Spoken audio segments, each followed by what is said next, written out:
नमस्कार साथियों, स्वागत है आप सभी का ज्ञानोभा पे। तो आज हम बात करने वाले हैं बांग्लादेश की उस गहरे संकट की जिसको आप लोग ने पिछले एक डेढ़ सालों से देखते हुए आ रहे हैं, जिसने ना सिर्फ उस देश की सत्ता को बदला है, बांग्लादेश की सिर्फ सत्ता को बदला है, बल्कि पूरे दक्षिणी एशिया की राजनीति को हिलाकर रख दी है। वाकई यह एक तरह से जन क्रांति थी या फिर इसके पीछे विदेशी ताकतों का हाथ है, खासतौर पर अमेरिका का। तो इसके ऊपर हम लोग चर्चा करेंगे। उससे पहले आप लोग से आग्रह है कि हमारे चैनल पे नए हैं तो चैनल को सब्सक्राइब कर दीजिए और शेयर कर दीजिएगा अपने दोस्तों के साथ। तो चलिए आज की एनालिसिस को शुरुआत करते हैं। तो सबसे पहले तो 2024 के अंत में बांग्लादेश में एक बहुत बड़ी जो सैन्य तख्ता पलट बोल सकते हैं, जिसको हम लोग उन्होंने देखा, उथल पुथल सी हो गई थी। दशकों से सत्ता में रह रही शेख हसीना की जो अवामी लीग सरकार है उसके खिलाफ विरोध प्रदर्शन बहुत तेज हो गया था।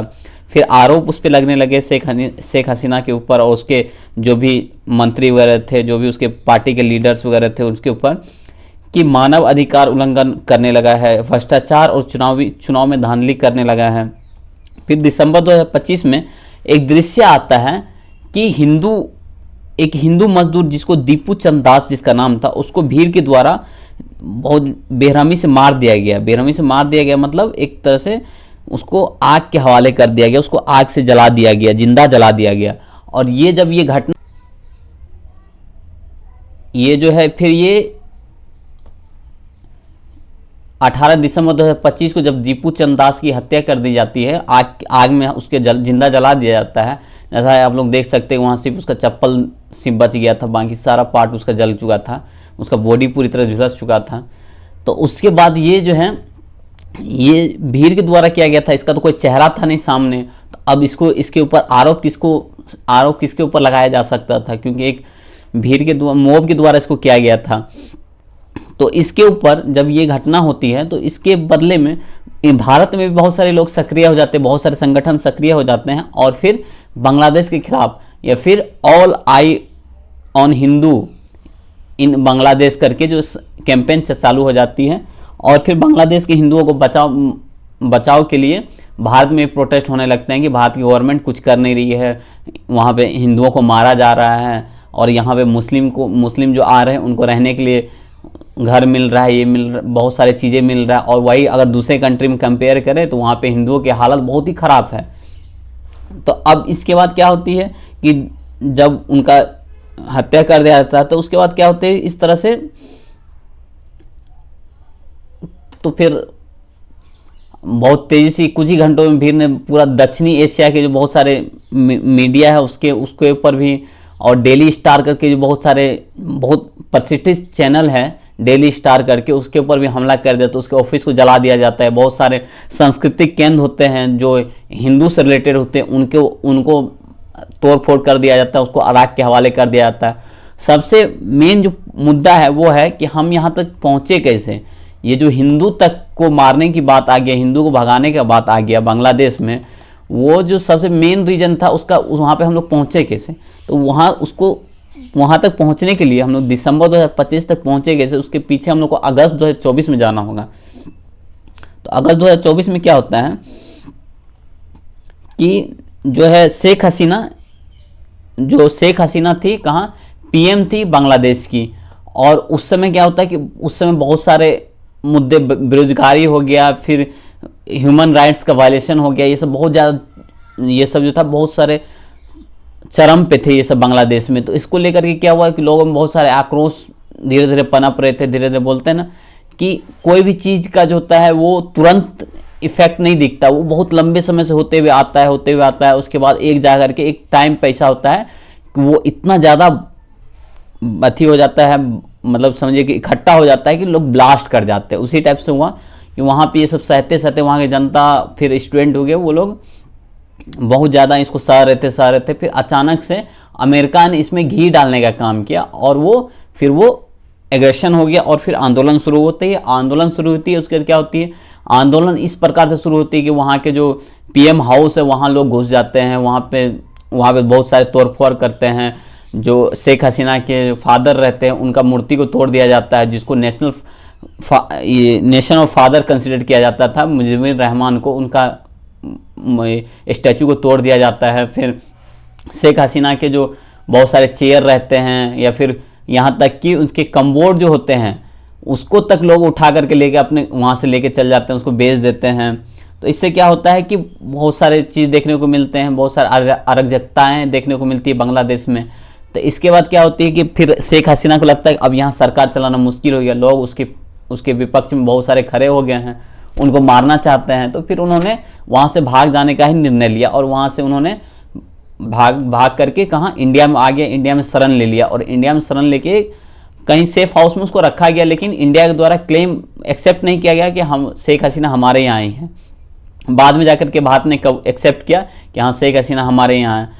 और ये क्या थे, स्टूडेंट का लीडिंग मतलब ये रेवोल्यूशन था। जुलाई में ये रेवोल्यूशन शुरू होता है, और शेख हसीना मतलब 15 साल से लगातार शासन में बनी रहती है। इतने सालों से लंबा समय से अगर कोई शासन में बनी रहती है तो कहीं ना कहीं लोगों को लगता है कि ये एक तरह से डेमोक्रेसी को ख़त्म करने के ऊपर है। तो फिर क्या होता है, फिर मोहम्मद यूनिस जो होते हैं उनको अपॉइंट किया जाता है, क्या चीज़, as a chief adviser government, interim government के तौर पर, कि जब तक इलेक्शन नहीं हो जाती है यहाँ बांग्लादेश में तब तक ये मोहम्मद यूनिस जो है नोवेलिस्ट है, इनको नोबेल पुरस्कार मिला था, इनको अपॉइंट किया जाता है एज ए इंटरिम गवर्नमेंट के तौर पर। इंटरिम गवर्नमेंट क्या होता है, जब तक कि किसी भी कंट्री में इलेक्शन नहीं हो जाता या चुनाव नहीं हो जाते हैं तब तक वो सरकार चलाएंगे, और चुनाव होने के बाद वो पद अपना छोड़ देंगे।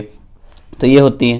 तो अब क्या होती है कि अब ये सब के पीछे का जो मेन मकसद था वो क्या है, तो इसके पीछे का जो मेन मकसद है वो एक तरह से बोला जाता है कि यूएसए का हाथ था। अब यूएसए का हाथ क्यों है, ऐसा मैं इसलिए बोल रहा हूँ क्योंकि 12 दिसंबर 2025 को जो शरीफ उस्मान हादी थे, एक करिश्माई लेकिन मतलब भारत विरोधी था। ये 2024 में विरोध के कारण इसको एक दिन दहाड़े गोली मार दी जाती है। 6 दिन बाद इसका 18 दिसंबर को मृत्यु हो जाती है, क्योंकि हॉस्पिटल में इसको भर्ती किया जाता है, और 18 दिसंबर को इसका मृत्यु हो जाती है। उसकी मृत्यु से और ये मतलब आग जो है बहुत ज़्यादा ही धुन पकड़ लेती है, मतलब लोगों के ऊपर और आक्रोश हो जाती है। कहीं ना कहीं इसको मरवाने के पीछे जो मेन रीजन है वो शेख हसीना। क्यों? क्योंकि शेख हसीना क्या है, भारतीय समर्थक है, और ये क्या थे, ये जो थे जो उस्मान हादी थी, ये क्या थे, ये भारत के समर्थन में नहीं थे, एक तरह से भारत के विरोधी थे। तो जब इनको मार दिया जाता तो लोगों को लगता है कहीं ना कहीं शेख हसीना इसको मरवाई है।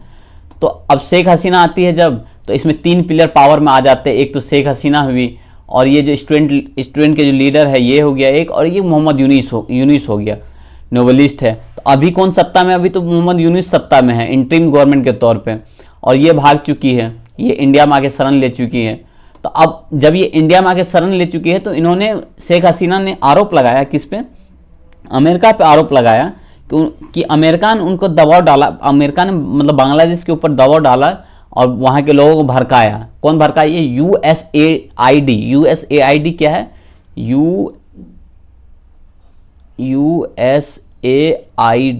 यूएसआईडी क्या है? इसका मतलब हुआ है कि United states agency of international development कहते हैं इसको। और एक क्लिंटन है, जो कौन है, क्लिंटन जो है ये एक तरह से देखा जाए इंडो पैसिफिक कमांड जो है यूएसए का 7 कमांड है, टोटल 7 कमांड में बांटा हुआ है पूरा वर्ल्ड। तो उसमें जो इंडो पैसिफिक कमांड है उसका जो हेड है कौन है? क्लिंटन है।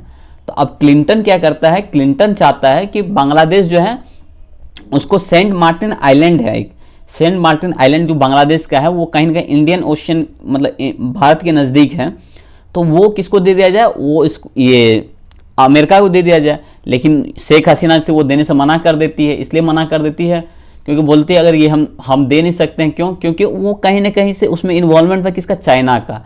और बांग्लादेश जो है चाइना का बेल्ट एंड रोड इनिशिएटिव जो है BRI जिसको बोलते हैं, belt and road initiative, China का बहुत बड़ा एक प्रोजेक्ट है। उसमें बहुत बड़ा सहयोग है किसका, बांग्लादेश का, क्योंकि वो भी इसमें कहीं ना कहीं इन्वॉल्वमेंट है बांग्लादेश। तो अब ये देने से मना कर देती है। तो उसके एवज में क्या करता है, आंदोलन खड़ा कर, डेमोक्रेटिक आंदोलन शुरू करवा देता है। कौन? अमेरिका करवाता है। अमेरिका एड प्रोवाइड कराता है, फंड देता है किसको, वहाँ के जो भी लोकल लीडर्स होते हैं या स्टूडेंट यूनियन के जो लीडर्स होते हैं उनको, उनके द्वारा फिर वहाँ पे आंदोलन शुरू करवा दिया जाता है। अब बात आती है, यानी इसका मतलब है कि यानी जो शेख हसीना उसका आरोप तो साफ है, या तो अगर दीप हम दे देते तो हम सत्ता में बने रहते, अगर दीप नहीं देते तो उन्होंने सत्ता से हमको हटा दिया। अब सवाल यह है कि क्या अमेरिका ऐसा कर सकता है? तो इस जब हम इतिहास पे नजर डालते हैं, जब हिस्ट्री को पीछे खंगालते हैं, तो हमें पता जवाब मिलता है हाँ अमेरिका हमेशा से ऐसा करते आया है और आगे उनका ऐसा रहा है। कई देशों में मतलब अमेरिका ने बोला जाता है कलर रेवोल्यूशन को मतलब प्रमोट किया है। कलर रेवोल्यूशन मतलब समझ जाइए कि भेद रंग के रूप ऊपर जो भेदभाव होते हैं, जैसे कि अब मान लीजिए कि बहुत सारे साउथ अफ्रीका में हो गया, तो अभी साउथ अफ्रीका में क्या हो गया था, अभी वहाँ के जो प्रेसिडेंट थे वो यूएसए गए थे, तो वहाँ पे उन्होंने बोल दिया था कि वहाँ के जो लोगों के हैं उनको, जो वाइट पीपल है उनको वहाँ पे उनका ज़मीन छीना जा रहा है, तो उसके लेकर के बोला था कि आप वहाँ पे बिल लाइए, तो बिल लाइए। लेकिन साउथ अफ्रीका के प्रेसिडेंट थे उन्होंने सीधा मना कर दिया कि बोला कि ऐसा नहीं है, उनके पास बहुत ज़्यादा ज़मीन है, तो हमने वहाँ से लेकर के डिसेंट्रलाइज कर रहे हैं, मतलब एक डिस्ट्रीब्यूट कर रहे हैं, जिसके पास नहीं है उनको दे रहे हैं, तो इसमें गलत थोड़ी कर रहे हैं कुछ। तो एक तरह से देखा जाए, और फिर बहुत सारे लोकतांत्रिक हुआ, मानव अधिकार के नारे के पीछे अमेरिका कहीं ना कहीं अपना राजनीतिक और आर्थिक हित को सुधारने के ऊपर लगा रहता है। मतलब मानव अधिकार के रूप में वो हमेशा पीछे से अपना हित चाहता है कि किसी के ऊपर मानव अधिकार का अवहेलना लगा दो और फिर अपना काम निकलवा लो। दक्षिण एशिया में हो गया, फिर अमेरिका चीन के बढ़ते प्रभाव को भी रोकना चाहता है। दक्षिण एशिया में बांग्लादेश का जो चीन में चलता आ रहा belt and road initiative project, वो भी एक तरह से बहुत बड़ा अहम हिस्सा है उस, और अमेरिका नहीं चाहता कि उसका हिस्सा कौन बने, बांग्लादेश बने। तो ये भी एक तरह से बहुत बड़ा रीजन माना जाता है। अब है कि सबसे टर्निंग पॉइंट तो तब आता है जब तारिक रहमान भारत में लौटते हैं, कब 17 साल बाद। ये तारिक रहमान कौन है, ये तारिक रहमान कौन है, खालिदा जिया की, जो खालिदा जिया है उसका कौन है, बेटा है। ये कब 17 साल बाद भारत लौटा है। अब 17 साल बाद भारत क्यों लौटा है, इसके पीछे का रीजन क्या है, तो बोला जाता है कि जब ये यहाँ बांग्लादेश में थे, तो जब शेख हसीना की सरकार आती है तो इन पे बहुत सारे आरोप लगते हैं और ये इसको जेल भेज दिया जाता है। जब ये जेल चले जाते हैं तो फिर क्या होती है कि फिर ये जेल से एक डेढ़ साल बाद वापस निकलते हैं और फिर ये विदेश में शिफ्ट हो जाते हैं, तो वहाँ पे चले जाते हैं। और जब अब 2018 में इनकी जो माँ है खालिदा जिया, उनको जेल भेज दिया जाता है, किसको, शेख हसीना के द्वारा, क्योंकि उस समय 2018 में कौन सत्ता में थी, शेख हसीना। तो अब खालिदा जिया को जब जेल भेज दिया जाता है तो उनको 10 साल का सजा सुनाया जाता है वहाँ के सुप्रीम कोर्ट के द्वारा। उनके ऊपर आरोप भ्रष्टाचार के आरोप लगते हैं बहुत सारे, तो उनको 10 साल की सजा सुनाया जाता है। और उसके बाद क्या होता है, जब शेख हसीना का सरकार पलट दिया जाता है, तो मोहम्मद यूनूस के द्वारा खालिदा जिया को जेल से निकाल लिया जाता है 2024 में। और उसको निकालने के बाद उनको बहुत सारी बीमारी होती है, तो उनको इलाज के लिए लंदन भेज दिया जाता है। वहाँ पे वो इलाज करा के वापस आती है, तो उसी के एवज में उनका जो बेटा है तारिक रहमान, वो भी वापस लौटता है। जब वो वापस लौटता है तो उसका देखा जाता है कि इसका भीड़, मतलब जब ये आता है तो इसके रैली में बहुत सारे वहाँ के बांग्लादेशी लोग हैं वहाँ पे इकट्ठा होते हैं। इससे देखने को मिलता है कि 2026 के चुनाव में ये सबसे आगे खड़े होंगे। और ये किससे लड़ते हैं, बीएनपी, बांग्लादेश नेशनलिस्ट पार्टी जो बोलते हैं जिसको, उसका ये लीडर है। रिटर्न आ गया, ऐसा लोगों का वहाँ मानना है कि हाँ बीएनपी का लीडर कौन बनेगा, तारिक रहमान। तो अब होती है, अभी जस्ट खालिदा जिया का क्या होता है, डेथ हो जाती है कब, 30 दिसंबर को। तो अब एक तरह से देखा जाए, जैसे ही खालिदा जिया की डेथ होती है 30 दिसंबर को, तो हमारे जो एस जयशंकर है वो भी किनसे मिलने जाते हैं, वहाँ कंडोलेंस देने जाते हैं किनको, तारिक रहमान को। उनकी मदर का डेथ हो गया, क्योंकि एक समय पर ये सत्ता में थी, फर्स्ट पीएम थी खालिदा जिया, जो बांग्लादेश की पीएम रह चुकी, महिला प्रधानमंत्री रह चुकी है।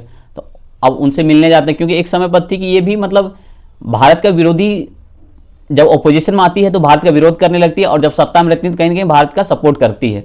तो भारत को भी लगा कि हाँ जाके हम लोग को मिलना चाहिए, क्योंकि नेक्स्ट जो भारत का लीडर बनेगा, बांग्लादेश का जो कहीं ना कहीं उभरता हुआ लीडर दिख रहा है वो कौन, तारिक रहमान है। तारिक रहमान किसका बेटा है, खालिदा जिया का। तो इससे भारत के लिए कहीं ना कहीं फायदा देखने को मिल सकता है। तो अब बात आती है कि लेकिन क्या ये सब कुछ अमेरिका की साजिश है, जवाब होता है नहीं, सिर्फ अमेरिका की साजिश नहीं है, शेख हसीना का भी कहीं ना कहीं इसमें बहुत बड़ा योगदान रहा है इस इन्वॉल्वमेंट, इस आंदोलन के पीछे का। अब सबसे बड़ा योगदान ये रहा कि शेख हसीना बहुत लंबे समय से शासन में है, विपक्ष को दबाने का कोशिश करते रहता है, लोकतांत्रिक संस्थाओं को कमजोर करने का भी उस पर आरोप लगते आ रहा है। आर्थिक असमानता जो है, फिर युवाओं में अनएम्प्लॉयमेंट हो गया, बेरोजगारी हो गया, वो एक तरह से बहुत ज़्यादा ही बढ़ते जा रहा है। इस सबसे क्या हो रहा है, एक असंतोष पैदा हो रहा है किसमें, बांग्लादेशियों के बीच, लोगों के बीच। तो और हिंदू मजदूर की हत्या से सुलगती आग में एक तरह से घी डालने का काम किया। तो एक तरह से कहीं कहीं देखा जाए तो शेख हसीना का भी अब बांग्लादेश में रिटर्न होना 10 साल 15 साल तो मुश्किल ही लग रहा है। तो मतलब साफ है कि अगर देश के भीतर आप ज्वलनशील पदार्थ रखेंगे तो उसमें बाहरी ताकत तो चिंगारी लगाएंगे ही। अमेरिका ने सिर्फ यही किया कि पहले तो टूटी हुई एक दीवार था, उसमें बस एक तरह से धक्का देने का काम किया है। तो अब बात आती है कि इस सब के पीछे निष्कर्ष क्या है। कहीं ना कहीं भारत के लिए दुविधा क्या है। तो शेख हसीना मतलब भारत का सबसे करीबी माना जाता है, सहयोगी माना जाता है। भीड़ के गुस्से की वजह से उसको निशाना बनाया गया। भारत विरोधी भावना, चाहे फिर वो जो राजनीतिक जो पॉलिटिकल डायलेमा पैदा हुई है, जो एक तरह से देखा जाए तो वो कहीं ना कहीं इसके पीछे मेन रीजन शेख हसीना ही है। और ये हम लोग के लिए, भारत के लिए इंपॉर्टेंट इसलिए है क्योंकि भारत एक तरह से चिकन नेक को लेकर के टेंशन में है। अब चिकन नेक इसलिए खतरे में क्योंकि बहुत ही छोटा सा यहाँ कॉरिडोर है यहाँ पे, जो बांग्लादेश को सिक्किम से कनेक्ट करती है बहुत ही। और अगर यहाँ पे कहीं ना कहीं बांग्लादेश से हमारा रिश्ता खराब हो जाता है तो कहीं ना कहीं हमारे लिए थोड़ा सा दिक्कत हो जाएगा। चाइना यहाँ पे आकर के इन्वॉल्वमेंट, अपना चाइना का इन्वॉल्वमेंट हो सकता है। मैं ये नहीं कह रहा हूँ कि होगा, लेकिन हो सकता है। इसलिए कहीं ना कहीं भारत के लिए दुविधा के समय भी है। तो अब बात है कि तो पाकिस्तान भी इसमें दांव खेल रहा है, पाकिस्तान भी सक्रिय हो गया है क्योंकि 1971 का जो वार हुआ था जिसमें कि बांग्लादेश अलग हुआ था पाकिस्तान से, उसके बाद से अभी तक पाकिस्तान का इन्वॉल्वमेंट नहीं देखा गया कहाँ, बांग्लादेश में। लेकिन जब शेख हसीना गई है, मोहम्मद यूनिस आए हैं, यूनिस के सपोर्टर, पाकिस्तान के सपोर्टर माने गए हैं। और यूनिस इसलिए सपोर्ट करें क्योंकि यूएसए चाहता कि आप पाकिस्तान को सपोर्ट करें। तो अब इससे क्या हो गया, कहीं ना कहीं पाकिस्तान भी इसमें इन्वॉल्व हो रहा है, बांग्लादेश के राजनीति में सक्रिय हो रहा है, वहाँ पे जाने का प्रयास कर रहा है, वहाँ पे भारतीय विरोधी एजेंडा चलाने का काम कर रहा है कौन, पाकिस्तान। तो अब देखा जाए तो इसके पीछे जो मेन रीजन है कि क्या क्या हो सकते किस चीज़ के लिए है, तो एक तरह से देखा जाए तो क्या मतलब जब हम लोग कंक्लूजन की बात करते हैं तो बांग्लादेश संकट बाहरी और आंतरिक दोनों कारणों से पैदा होता ही है। लेकिन शेख हसीना की सरकार का जो आंतरिक कमजोरी है, उसके पतन का मुख्य कारण कौन थी, शेख हसीना खुद थी। लेकिन इतने बड़े पैमाने पर जब सत्ता का परिवर्तन होता है तो अमेरिका के हित चाहे या फिर मतलब कोई किसी अदर का भी हित क्यों ना हो, एक तरह से नकारा नहीं जा सकता। किसी का हित हो सकता है, बिल्कुल हो सकता है। और कोई किसी का मतलब समझिए कि बड़े पैमाने पर अगर सत्ता का परिवर्तन हो रहा है किसी भी कंट्री में, तो उसमें कहीं ना कहीं किसी थर्ड पार्टी का इन्वॉल्वमेंट होता है। जब तक थर्ड पार्टी का इन्वॉल्वमेंट नहीं होगा तब तक सत्ता परिवर्तन हो ही नहीं सकता इतने बड़े पैमाने पर। और ये घटना ये भी दिखाती है कि आज के दौर में ग्रेट पावर जैसे अमेरिका बनाम चीन हो गया, एशिया में तो यही चल रहा है, अमेरिका और वहाँ से चीन। तो छोटे देश के जो राजनीतिक है, जो पॉलिटिकल फेनोमेना है, उसको किस तरह से प्रभावित करता है, ये देखने को हमेशा मिलते आ रहा है। तो बांग्लादेश अब एक तरह से प्रॉक्सी बैटल ग्राउंड बन चुका है, जहां भारत, अमेरिका, चीन हुआ और फिर पाकिस्तान हुआ अपने अपने हित को साधने में लगे हुए हैं। और बांग्लादेशियों को अपने ऊपर कुचल करके अपने हित के ऊपर लगे हुए हैं। तो इसलिए अगर आप जब भी अपनी देश के ऊपर या फिर किसी और देश में लोकतांत्रिक क्रांति के बारे में सुने तो एक सवाल जरूर पूछें कि इसके पीछे किसका हित है और स्थानीय लोगों की क्या कीमत हो सकती है, इस पर कौन जीतेगा। क्या लोगों को कुचल करके जीत हासिल करना एक तरह से जीत माना जाता है? तो आपको क्या लगता है, इसको जरूर कमेंट बॉक्स में बताइएगा। फिलहाल आज के लिए इतना ही, और आप नए हैं तो हमारे चैनल को सब्सक्राइब कीजिएगा, अपने दोस्तों के साथ शेयर कीजिएगा। तो धन्यवाद, मिलते हैं नेक्स्ट वीडियो में। Thank you.